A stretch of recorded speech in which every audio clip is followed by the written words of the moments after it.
पाहि पाहि महागोविंदे देवो जगतपते नान्यम तत्वं भवयम पश्य यत्र मृत्यु परस्परम।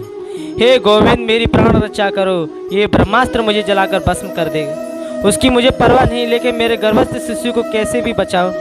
यदि ये बालक नष्ट हो गया तो पांचों पांडवों के वंश में कोई पानी देने वाला नहीं बचेगा। मेरे प्रभु ने कहा, ऐसा निकृष्ट चरित्र उस गुरुपुत्र का हो गया। मैंने तो सोचा भी नहीं ऐसा इसका आचरण हो जाएगा। बेटी, तुम एक क्षण के लिए भी चिंतन मत होना। थोड़ी देर के लिए मातृभाव अपने हृदय में लाओ।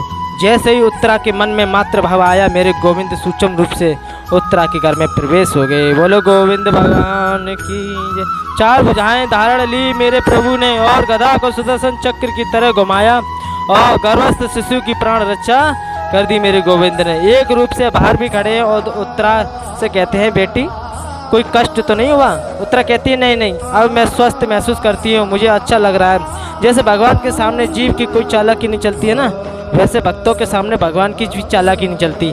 माता कुंती सब समझ गई।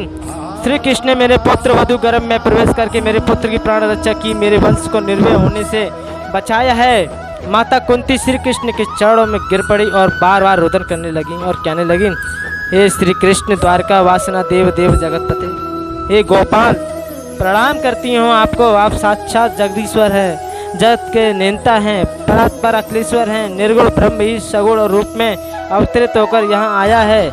मेरे प्रभु ने कहा, बुआ जी क्या कहती हैं?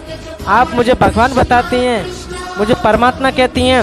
मैं तो आपका भतीजा हूँ, आपके भाई का सबसे छोटा पुत्र हूँ। कुंती बोली, यही नाटक तुम्हारा विचित्र है लाला। किसी को बुआ बनाते हो तो किसी को फूफा बनाते हो, पर ये कैसे भूल जाते हो कि सबके परवाह केवल तुम ही हो। आज प्रणाम करने से मुझे कोई रोक नहीं सकता।